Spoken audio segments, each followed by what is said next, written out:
નમસ્કાર, આપ જોઈ રહ્યા છો આઝાદ મીડિયા લાઈવ। દારૂ ભરેલી ગાડી રોકવા જતા પોલીસ પર હુમલો, પોલીસની ગાડી સળગાવી।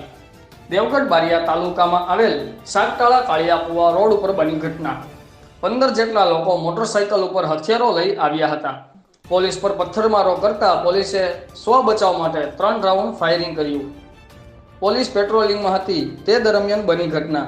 મધ્યપ્રદેશ અલીરાજપુર કઠીવાડ અને ગુજરાતના નાની વડોઈના બુટલેગરોએ પોલીસ ઉપર હુમલો કર્યો અને ફાયરિંગ કર્યું।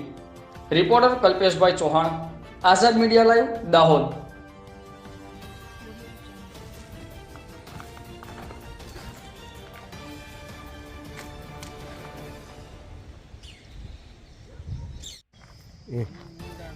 તમારી વાત સાંભળો।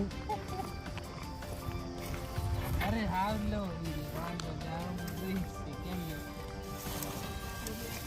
બે મને